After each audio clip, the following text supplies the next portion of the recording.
এখনই বাংলা আমরা একটু নজর রাখবো ওয়েদার আপডেটের দিকে। বঙ্গোপসাগরে গভীর নিম্নচাপের জের মঙ্গলবার পর্যন্ত দক্ষিণবঙ্গে ভারী থেকে অতি ভারী বৃষ্টির পূর্বাভাস রয়েছে।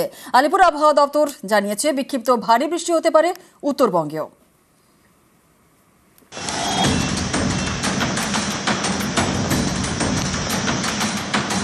দুই বঙ্গে এখন বর্ষা, সঙ্গে গভীর নিম্নচাপ।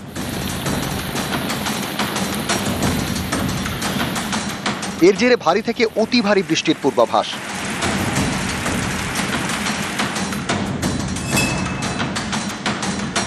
সাইক্লোনিক সার্কুলেশনের প্রভাবে একটা লো প্রেসার এরিয়া ফর্ম হয়, একটি মনসুন ডিপ্রেশনে কনসেন্ট্রেটেড হয়। দক্ষিণবঙ্গের প্রত্যেক জেলাতেই হালকা এবং মাঝারি বৃষ্টিপাত হওয়ার সম্ভাবনা রয়েছে। উত্তরবঙ্গেরও আপনার প্রত্যেকটি জেলা, মালদা, দক্ষিণ দিনাজপুর, দার্জিলিং, কালিম্পং এবং জলপাইগুড়ি, এই জেলাগুলোতে বিক্ষিপ্তভাবে ভারী বর্ষণ হওয়ার সম্ভাবনা আছে এবং তার সাথে বিক্ষিপ্তভাবে বজ্রবিদ্যুৎ, ঝোড়ো হওয়া 30 থেকে 40 কিলোমিটার প্রতি ঘন্টায় বইবার সম্ভাবনা আছে। বঙ্গোপসাগরে তৈরি হয়েছে গভীর নিম্নচাপ। আলিপুর আবহাওয়া দপ্তর জানিয়েছে এর জেরে মঙ্গলবার পর্যন্ত ভারী থেকে অতি ভারী বৃষ্টির আশঙ্কা রয়েছে। মঙ্গলবার দক্ষিণের সব জেলায় হালকা থেকে মাঝারি বৃষ্টি, 30 থেকে 40 কিলোমিটার বেগে দমকা হাওয়া বইবে। পুরুলিয়া, বাঁকুড়া, পূর্ব বর্ধমান, পশ্চিম বর্ধমান, বীরভূম এবং মুর্শিদাবাদে বিক্ষিপ্ত ভারী বৃষ্টি হতে পারে। বুধবার থেকে বৃষ্টির পরিমাণ কমবে। দক্ষিণে বৃষ্টি, উত্তরেও বৃষ্টি। আবহাওয়া অফিসের পূর্বাভাস, মঙ্গলবার ভারী বৃষ্টি হতে পারে দার্জিলিং, কালিম্পং, আলিপুরদুয়ার, কোচবিহার এবং জলপাইগুড়ির কিছু অংশে। উত্তরবঙ্গের সব জেলাতেই বজ্র বিদ্যুৎ সহ হালকা থেকে মাঝারি বৃষ্টির সম্ভাবনা। নিউজ 18 বাংলা। একটু পশ্চিম মেদিনীপুরের দিকে আমাদের নজর রাখতে হচ্ছে, কারণ জমা জলে বিপর্যস্ত ঘাটাল। টানা বৃষ্টিতে ফুঁসছে এই মুহূর্তে শিলাবতী আর ঝুমি নদী। জল বেড়েছে কেঠিয়া নদীতেও। জলাধার থেকে জল ছাড়ায় আরও দুর্ভোগ। ইতিমধ্যেই ঘাটালের 13টি ওয়ার্ড জলের তলায়। ঘাটাল ব্লকের 8টি গ্রাম পঞ্চায়েত পুরোপুরি জলমগ্ন। যাতায়াতের ভরসা একমাত্র নৌকার ডিঙি। ঘাটালের কিছু কিছু জায়গায় পানীয় জলের সংকটও দেখা দিয়েছে। আমাদের সঙ্গে রয়েছেন আমাদের প্রতিনিধি সুকান্ত চক্রবর্তী। সুকান্ত, যা ছবি আমরা দেখছি, স্থানীয় মানুষজন, গ্রামবাসীরা যারা রয়েছেন তাদের ভীষণভাবেই সমস্যায় পড়তে হচ্ছে।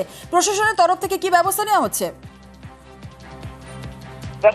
প্রশাসনের পক্ষ থেকে নজর রাখা হয়েছে। শুধু তাই নয়, নিচু এলাকায় যেখানে পানীয় জলের সংকট, সেই জায়গায় কিন্তু পানীয় জলের ট্যাঙ্ক, অর্থাৎ উঁচু জায়গায় ট্যাঙ্ক পৌঁছে দেওয়া হচ্ছে এবং এলাকায় এলাকায় মেডিকেল ক্যাম্প করা হচ্ছে, যাতে করে যে বিপর্যস্ত এলাকাগুলি, যে এলাকায় প্রাথমিক স্বাস্থ্য কেন্দ্রগুলি জলের তলায় আছে, সেখানে মানুষ পরিষেবা পেতে পারে। আর স্বাস্থ্য পরিষেবা সেখান থেকেই তারা নিচ্ছে।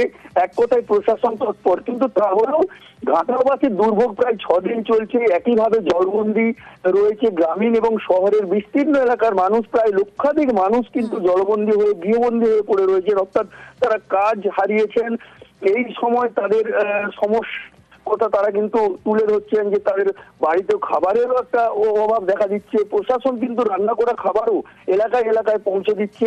এক কথায় এই যে জলাধার থেকে ছাড়া জল এবং তার সাথে আবার দুর্যোগ, বৃষ্টি শুরু হয়েছে সকাল থেকে, কিন্তু মেঘলা এবং মাঝে মধ্যে বৃষ্টি হচ্ছে।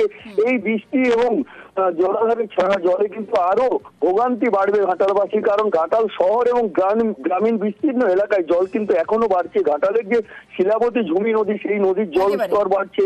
শুধু তাই নয়, চন্দ্রকোনার কেঠিয়া নদীর জলস্তর বাড়ছে।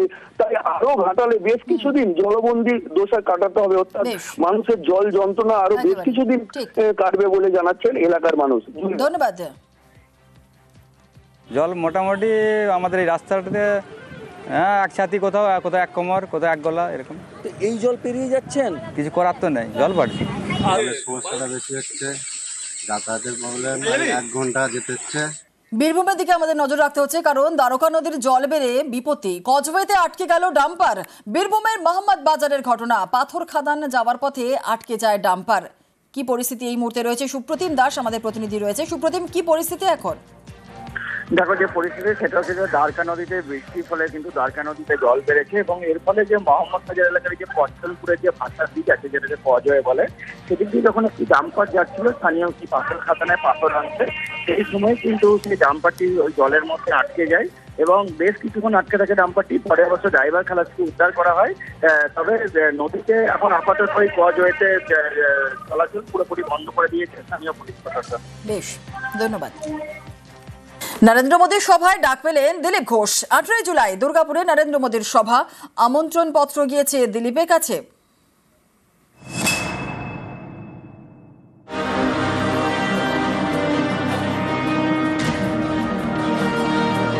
18 জুলাই পশ্চিমবঙ্গে আসছেন প্রধানমন্ত্রী নরেন্দ্র মোদী। দুর্গাপুরে তার রাজনৈতিক সভা।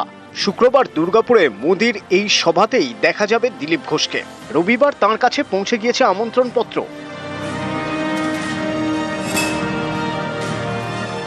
প্রধানমন্ত্রী আসছেন আমাদের এখানে কাছেই, তার ভাষণ শুনতে তো সবাই যাবে, আমিও যাব।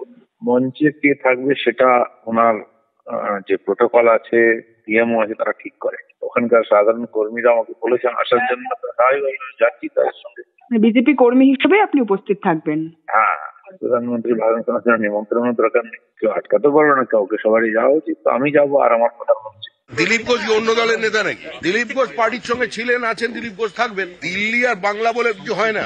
পশ্চিমবঙ্গে দিল্লি লাইনও নেই, আর পশ্চিমবঙ্গে কেরল লাইন নেই, বেঙ্গল লাইন নেই। পশ্চিমবঙ্গে একটাই লাইন হচ্ছে বিজেপি লাইন, আর একটাই উদ্দেশ্য হচ্ছে তৃণমূল কংগ্রেসের বিষয়।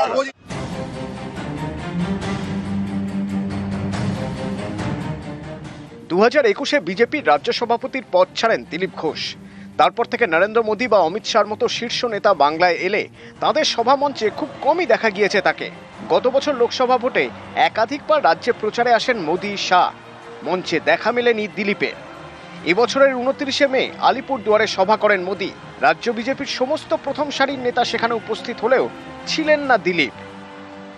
লিডার আছেন, তাদের প্রোটোকল থাকে, তাদেরকে থাকতে হয় প্রাইম মিনিস্টারের সঙ্গে।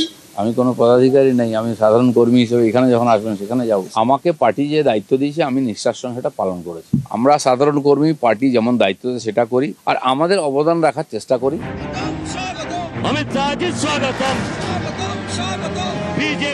নরেন্দ্র মোদীর সফরের পরপরই গত 1 জুন কলকাতায় সভা করেন অমিত শাহ।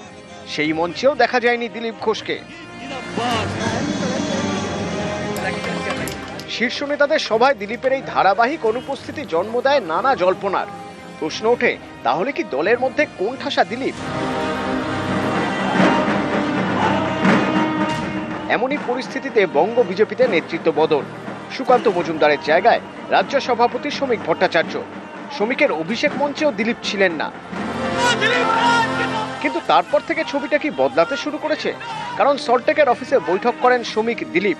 দুজনের গলাতেই শোনা যায় একসঙ্গে চলার বার্তা। আমাদের এখানে কোনো ভেদাভেদ নেই।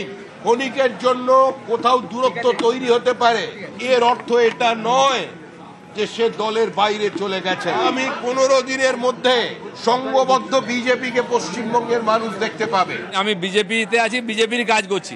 শ্রমিক দা আমার চেয়ে পুরনো পার্টিতে, তিনিও বলেছেন সবাইকে নিয়ে কাজ করতে হবে, আপনাকে সময় দিতে হবে। এরপর শ্রমিক দিলীপ দুই নেতাই দিল্লি গিয়ে কেন্দ্রীয় নেতৃত্বের সঙ্গে বৈঠক করেন। কেন্দ্রীয় নেতৃত্ব রাজ্য নেতৃত্বকে বার্তা দেয়, এবার থেকে শীর্ষ নেতাদের সভায় যেন দিলীপ ঘোষকে ডাকা হয়।